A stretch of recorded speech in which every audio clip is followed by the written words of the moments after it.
Alrighty, hi everyone. We get some people joining in here. And if you guys can put in the chat where you're joining from, just to get to see where everyone's coming.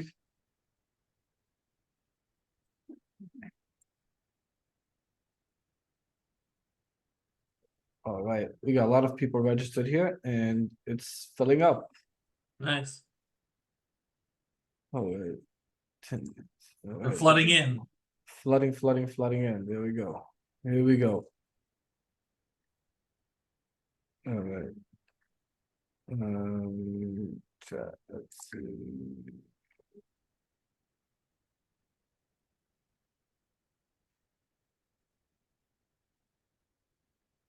Right. Yeah, so the chat is enabled now. If you can just chat in where you guys are coming from, where everyone's just coming in, just to see where we got everybody coming in from. I'm assuming we got quite some from New York. We got some from New Jersey as well. Oh, we got Denver, Colorado. That's amazing. That's amazing. Wow. Finland. We got Michigan, Finland. Finland. Wow, wow. We got a lot of Patterson, New Jersey. All right, in our hometown, right here. All right. Minneapolis. There we go. Hope it's not too cold out there. Brooklyn, amazing. We got Brooklyn too. Brooklyn. Nice. All right, we're gonna wait another minute and then we're just gonna give it all.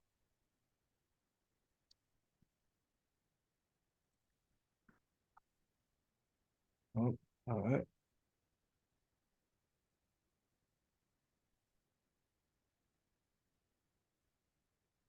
All right.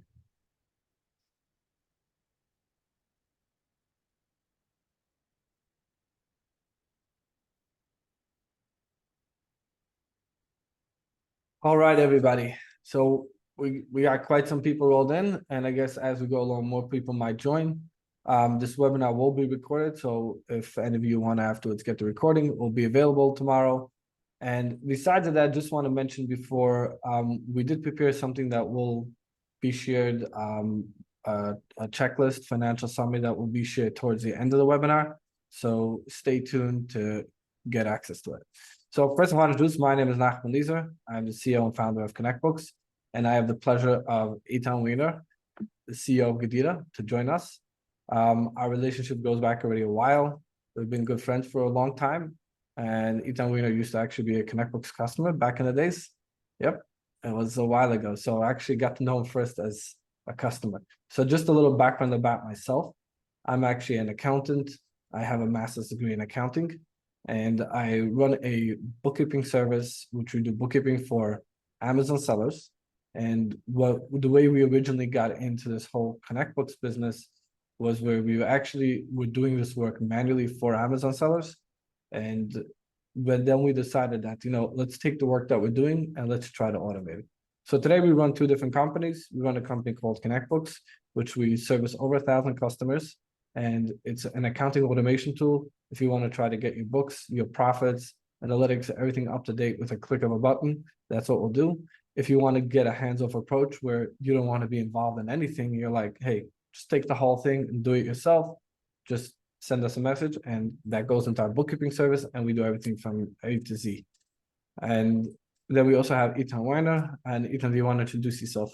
Yeah, sure. Thanks, Nachman. So as Nachman said, I was a ConnectBooks customer and I used many tools. This was kind of 4 or 5 years ago to try to understand cost of goods sold and profitability. And I think right before I sold my business, I finally got the hang of it. Maybe a bit too late in the game, but only because Nachman helped me personally and professionally to really get it in order. His tool has grown a lot since then. I'm a big fan, so we refer lots of our clients to ConnectBooks. A little bit about me: I was an Amazon seller. I'm no longer an Amazon seller, but I'm a service provider.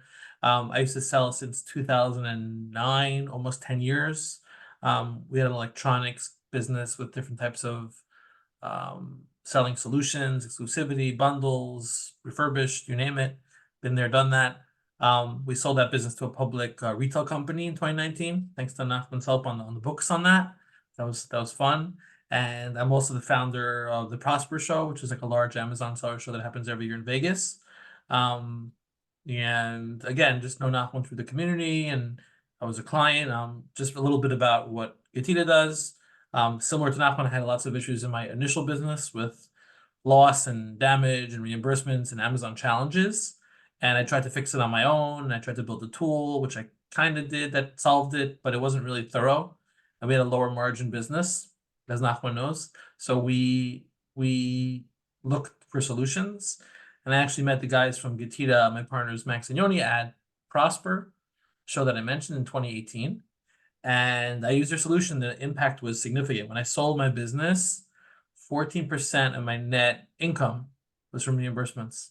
So if you're, it depends on your margin. I know that number hits home for accountants because there's very little you can do in a business to grow your margin by 10 or 15%. So if, again, we had a lower margin business, but even if you have a higher margin business and you increase your income by 4 or 5%, aside from letting people go or other significant changes, little you can do. And the beauty of the solution is that you don't really have to do anything. You connect to the account, we pull your data, we file claims, we only take a percent of what we receive. And yeah, I'm not here to sell, but just to explain what we do and to add value and how it kind of ties into Nachman's solution and fees. And we're going to start to talk about some of the current challenges in the market. Wow, that's really significant to know that number, that 15% of your net income came from reimbursements. That's like a huge one. I never like really put that number to mind, but that's like a really amazing number. So I'm gonna start off about a common question that most people ask me. There's actually two common questions that come a lot across. I'll see if I get to both. But the first question that people always ask me is, everyone knows that I'm an accountant, everybody knows I'm a bookkeeper, and everybody also knows that I always, the hardest part I always find in my job is that when somebody doesn't have a nice P&L is how to deliver it to the client. But ultimately, numbers don't lie, and my job is always to say what the numbers are, whether it's good or not.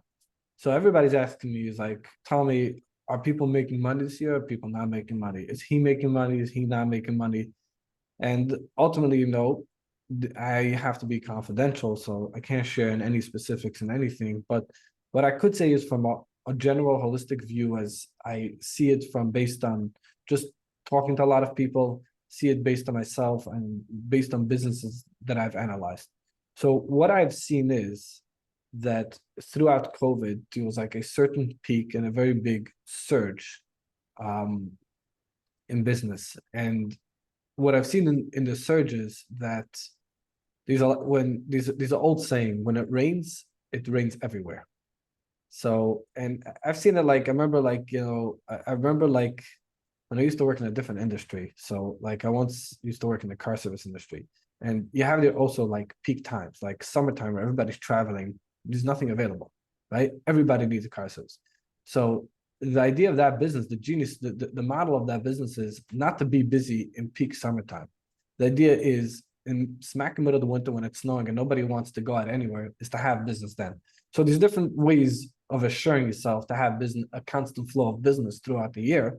Let's say by having certain contracts and certain agreements in place that will give you a certain amount of business throughout the year, not just in the peak summertime. And the same applies for the Amazon businesses. There was a big surge. Now, in the big surge was COVID, when everybody was locked at home, nobody was going anywhere, and everybody was just ordering online. So a lot of people had no choice, and everybody was just buying everything online, like companies like, let's say, Carvana or Vroom, those people who were selling cars online, right? People buying cars online. Today, I think most people went back to the car dealership, but that was a very inconvenient thing to buy a car online, because you like to, part of the way how car dealers get you to buy a car is by getting you to have the experience of the car. When you walk into a car dealership, first thing they do before you even talk to you, here's the keys, take a road test. Yeah. Like go drive it, love it, and then they just gotta like prep some numbers. Yeah, you can afford it, just buy it. And Well, what was the trend you saw? So on your clients, like without naming clients, what was the trend that you saw? So what the trend what I saw was that the people who were very solid throughout the time, people who had legit businesses still made money last year.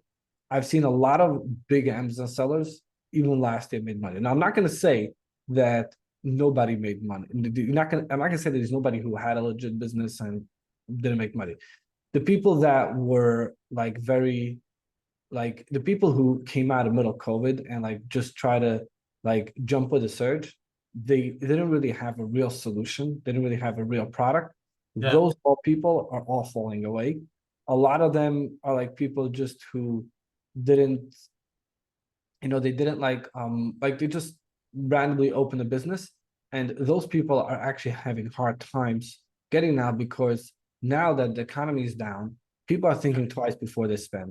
Interest rates are very high, so people are very careful. People are saying, is this really a product that I need, or Yeah. is it not that I need? And also people But know what.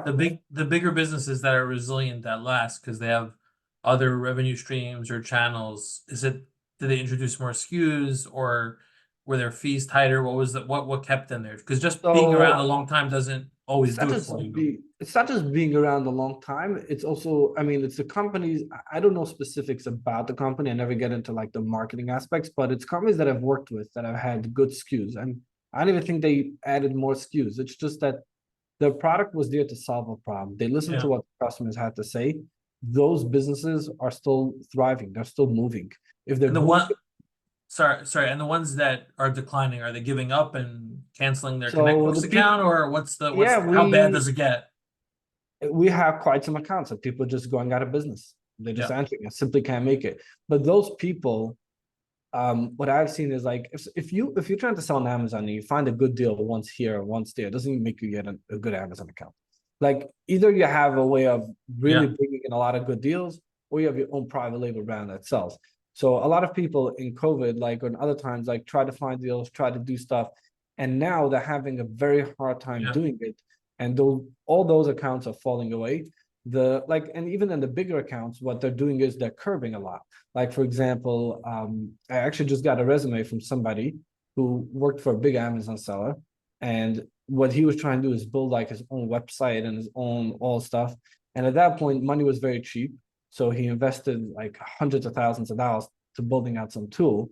But now that now that the economy is like shrinking, he's like, look, I need another $300,000 to finish this.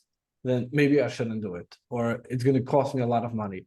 And Yeah. also sales are not going upward. So everybody's kind of like shrinking now and being tight about their expenses. So in that case, what I've seen is like those people are also let go. So like a lot of like parts where, and that happened in the whole tech industry, meaning everybody in tech was basically Yeah. hiring at 300% because, they were growing. And the minute the growth curbed, So all where those additionals got laid off. so we were speaking a little before, but you mentioned that you have some tools in ConnectBooks, for example, to actually monitor trends, to monitor trends by day, so people could be more in tune with what's going on instead of looking at the end of the quarter. Hey, I lost money, right? What's your P&L? What's your profit every day? Why did it change? And what should you be looking at? So maybe we should share that with the audience specifically. Sure. Yeah, it's actually an amazing tool. So what the tool is called a comparison tool. And I have like a personal story to share with it. And it's a lesson that I took a while ago. When I first started in business, I hired many different people, and I hired this one person to take care of a project. And this was before ConnectBooks. And then I basically tried to free up my time. So I freed up like 2 hours of my day. Then I hired another person a few months later, and all of a sudden that person was accomplishing around 4 times the amount of work that the first person was doing. So I quickly realized that the first person is basically playing around, and I got to really move on. So the idea is that when you want to really understand something at a very deep level, you want to compare it. So, for example, if you want to make sure that you're making money on the holiday season or you're making money Black Friday, you want to compare it to what your regular day profits looks like. So we had actually a different story with a different guy who called me up. We set him up as ConnectBooks, and it was right after Black Friday, and his sales actually were more than double than a regular day. But when we compared his profits from today, from Black Friday to a regular day, it was actually less. So it turns out, like when you look in the Amazon reports and they show you, like, wow, you doubled your sales. But the problem was he put in certain promotions, he put in certain ad spends. So the idea of what we call is the art of the comparison is you want to take a time when you had a good month and you want to benchmark against that. And when you have a benchmarking tool, you know, okay, am I moving in the right direction or not? And like another very useful thing is people always make changes to the listings, to make changes to the products. So for example, let's say you sign up with a new agency to manage your ads. Are they doing the right job or are they not doing the right job? So if you look at your comparison reports, you see, okay, last month we spent, let's say, $50,000 in ads. And, you know, then also we have how much sales came through ads, how much organic sales, and then what's your total profit. Then, Sorry, Nachman. So I used to use ConnectBooks. So you can look at a P&L report. So the comparison report is like an upgrade to that, where it's side by it's a side. whole new report. It's a whole new report. Is it like visually, or like Yeah, even the visually. data? Okay. Right. You So the way it's visualize presented, you could see comparisons over time, day exactly. versus But day, quarter versus quarter. you can choose whatever you want. So you can choose you want to see today versus yesterday. You can choose this month versus last month. You can do this quarter versus last. Like similar to QuickBooks, or on a different Yeah. kind of Yeah, format. you have Okay. it. Yeah, you have like a comparison. So the idea Oh, is like when, let's say, for example, you're taking in a new ad agency, you know, you want to make sure that not just they're increasing your sales, you want to make sure they're also increasing your profits. And at the same time, you also want to keep a loop on the ad spend that's not jumping out of range. So when you have this idea where you can compare 1 month to the previous yeah. month, that actually is going to give you the real results that you want to see, Uh, that will like really break everything out for you. So, you know, we have had a lot of people been able to get like really clear results and really see. I had a different interesting story with somebody where he actually moved down the price of a product. So he's selling a product for $35 and he lowered it down to $29. And he actually started making more profit, not more sales. He actually sales went up a lot, but you have supply and demand. You know, the cheaper the product is, the yeah. bigger the demand is going to be. But what happened is, what we saw is that since the price moved down, sales went up, and he had a theory that Amazon charges less to advertise a cheaper product, which actually in his case actually plugged into it. I don't know if it's Yeah. true. And then he also had another thing is that he was less than the competition, so that also brought up his sales. Now, you want to also you want to find that like what I call the sweet spot. Sometimes when you move a product like, and then we also see the opposite where people like move the product up too high and Amazon suppresses the certain listings. So on the organic level, or just on the pricing level in general, if you're like a private label product, with your tool, or just based on common knowledge, how do you know what to price, right? Because to your point, you think this whatever this hat is worth 20, and maybe it is in your eyes based on your cost or desired margin. But if you sold it at 30, maybe you'd make more money. People would buy it just the same. Or conversely, if you sold it at 18, so how can you? What's your recommendation on price assessment, or like how do you Well, value price? You know, given that there's fluctuations in advertising, ranking, competition. So how do you, like, if you were to sell product X today, how would you do that? Because that's a big challenge. People ask me, how do I know what to price something at? Not the old thinking was like, oh, look at the competition and go lower, or go really premium and go higher. So those are two factors, obviously. But then with ads and variability and offsite traffic, it's not just black and white. There's like many variables. So how do you not get confused but maintain margin? so one of the things is the first thing is that I always focus is profitability. You want to make sure that the item stays profitable. So what with the comparison reports, the idea is that every time you're going to do something, it's like trial and error. So for example, if you want to move up the price a little bit by $10, then you want to see how the profit is going to react. Sometimes if you price higher, you might have less sales, but could be you carry less inventory, it's less risk. So, and you're making more profit might be better. So what with the idea of the comparison reports is that you see what your results are in January. And then let's say you want to make certain changes. So you take a Google Doc, you write down February 1st, what are the changes you're going to do to this product? Let's say I'm going to play around with the price. I'm going to redo the keywords. I'm going to redo the listings. And then what you do is a month later, you come back and you start comparing these results. So when you have the ability to Yeah. easily compare results one day to the next, one month to the next in a very easy time, then you actually you know that you're not hitting in the dark. What about now? What about taking it to the next level? Have you thought of providing insights? So you're telling, Joe, hey, this is losing money, this is making money, here's the comparison. What about maybe even AI or like predictive models? Like, oh, because of this, you should do that. Is that a bit too risky on your part, or is that something that you get asked? So one of the things we started recently doing is brand analytics. So brand analytics would tell you a lot about traffic data.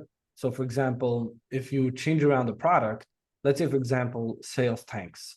So sometimes sales can tank because you turn down your PPC or you lowered your budget spend, which I've seen many times. Sometimes your sales could tank because you have something wrong with your listing. So what you want to check is you want to first of all compare your traffic data.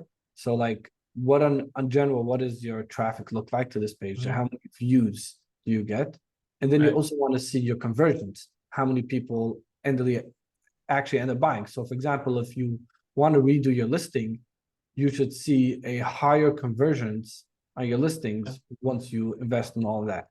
So we have a lot of analytics data in terms of traffic that we recently went live with it, and we added that into the comparison reports as well. So when you Nice. go into comparison reports, you can actually compare not just from a financial standpoint, you can also see from Yeah. like a sale, like a traffic standpoint to make sure it's moving in the right direction.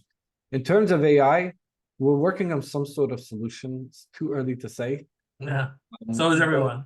yeah, no, I but we're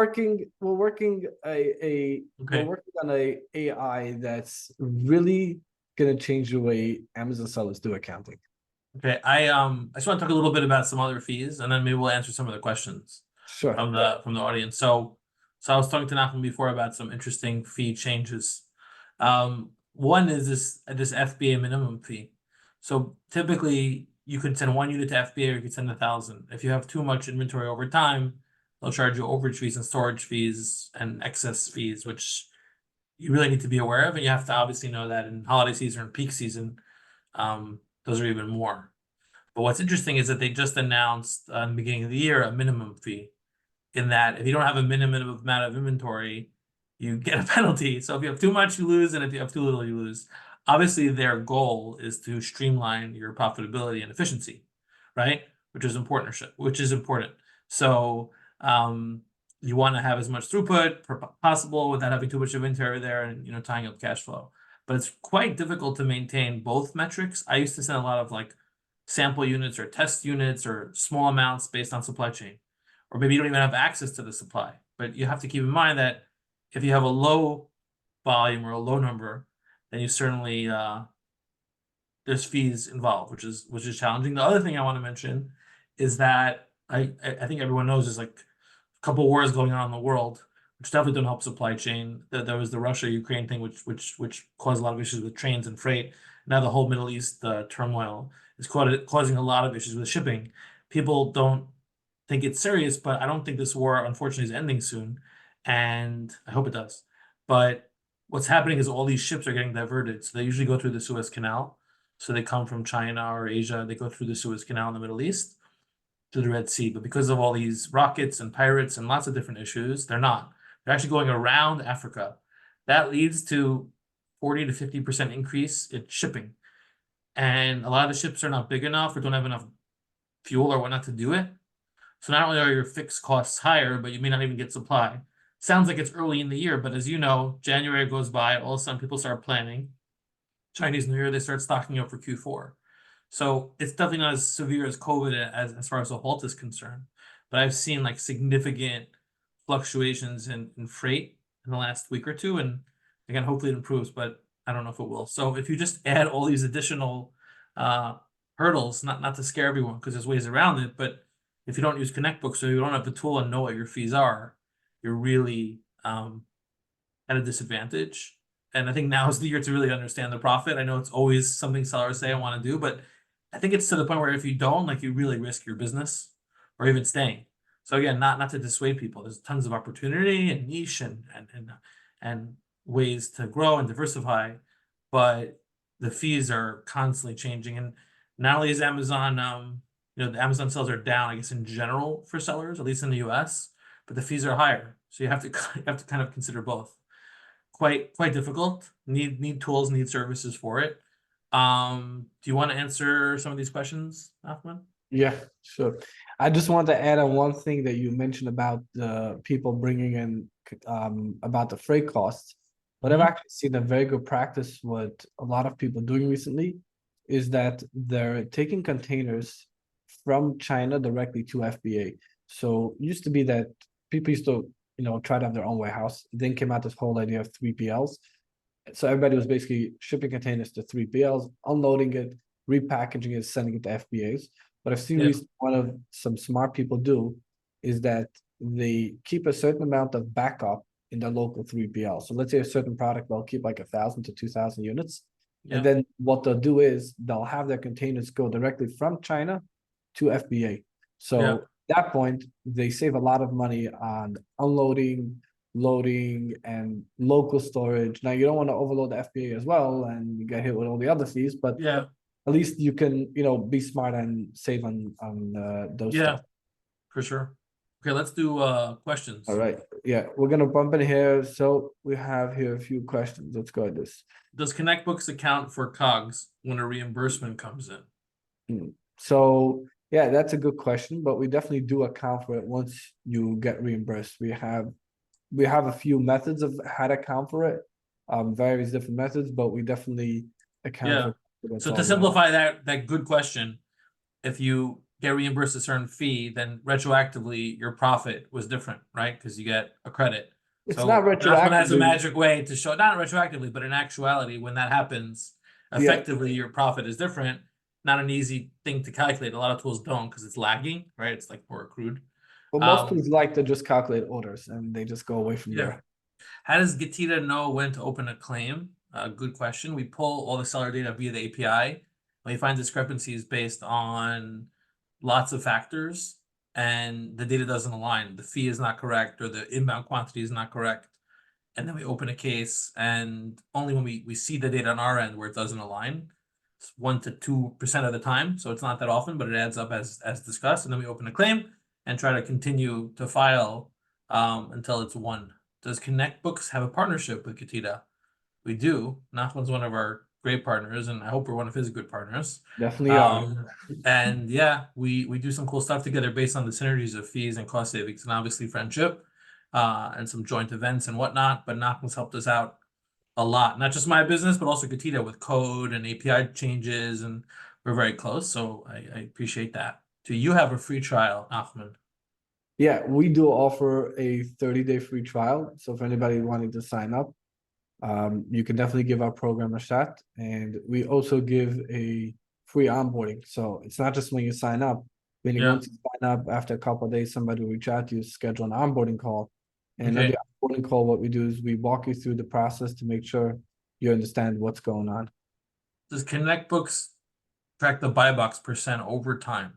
So that's more for retail sellers, which that's something we also added on recently to our comparison report. So one of the reasons you would lose significant profitability could be because of buybacks. Now, besides buybacks, you could also lose you not always will you lose significant profitability, but a lot of times it can just drop. Like it's not you're not going to lose a lot, but which But do you obviously show that? Do you show that in the yeah, software, the percentage? yeah. Okay, how can I account for shipping in my landed cost with ConnectBooks on the item level?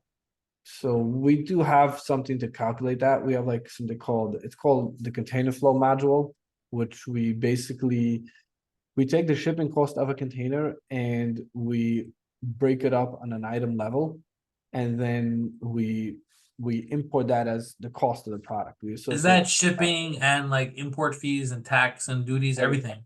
And then everything up to the door of the you warehouse. cost it per product on the unit level. We cost it per product and we calculate it based on CBM. So like if you bring in a container, we'll look, a container usually is a 40 high Q. Well, each product you'll put in what the dimensions are. We'll know what's in the container based on the manufacturing bill that we pull from QuickBooks. So we'll know in this Yeah. container is, let's say, 100 of this product and times the CBM. Then we'll also pull the freight bill from QuickBooks and we'll attach them together. And then the duties we calculate separate based on the percent.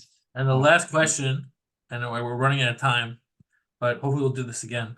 How can I track cost fluctuations over time? So yeah, so definitely in ConnectBooks, we have tools built out for that. We have tools in ConnectBooks to track when the cost changes. And if you use QuickBooks, it's definitely easier. QuickBooks will automatically calculate for you the proper cost when the cost fluctuates, and it would use an average or FIFO system. And but by having the proper tool in place, you definitely can track the fluctuations. Awesome. So we're out of official time though. We started a minute or two late. Does anyone else have questions or not? Did you want to finish off with some words of encouragement for the new year? I guess Any no questions? more questions. So, but I do want to say is what I started off in the beginning. Anybody who, if your product solves a solution, and what I've seen is, I would say this much: none of the real legit businesses went bankrupt in 2023. It was a tough year. I'm not going to say it wasn't, but business isn't meant to be easy. Business is tough, and you sometimes have to just grab it on, and you have to have your numbers in the right place. You have to review your numbers. You have to see, how is the business moving? What can I do different? You have to brainstorm. You have to look over your numbers, and just brainstorms ideas of how to bring up your profitability. For example, I've seen certain sellers starting to use TikTok. I think it's a very good idea. And I actually bought something recently from the TikTok shop too. They don't stop throwing those ads in my face all the time. Yeah, I was actually studying. I was looking into TikTok and the fees. One of the things I was going to mention, I think people saw this, but it was in the news. But Amazon lowered their fees for lower price point items, so items under $20-$30, similar to these lower end items that you buy on TikTok, but also Temu and Shein. They want to compete there. But I also saw that TikTok actually started to raise their fees because they're coming more of a for middle marketplace. Okay, we got one last question. Can we give it at the wire? All right. Have sellers stop using FBA entirely? I mean, no, I haven't seen that. yeah, I mean, I think it's usually a backup solution where you have merchant fulfilled. The conversion rate is lower and the shipping experience is less. I think seller fulfilled prime is it still around, Nachman, or It's still limited? around for the real big accounts, self-fulfilled prime. But what Yeah. I've seen is, I actually had a smaller account who was it was interesting. They were focusing mainly on Shopify and mainly on their FBM. And I told them that if we calculated how much Amazon would charge, it came out that she would reduce her overhead significantly by utilizing FBA. But I haven't seen anybody stopping FBA and only going to merchant fulfilled. And then one more question we got is how to calculate trends against seasonality. So one of the things we have in ConnectBooks is called the season. So what you do is you can tie in each product to a season, and then you can run a comparison against this season versus that season. You should be able to do that. Awesome. Okay, awesome. That was great. All right. Awesome webinar. Thanks for attending.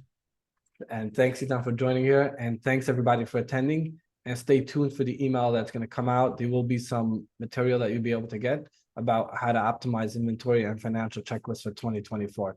And thanks, everybody, again. Yeah, and if you guys have any questions, you can follow up to that email.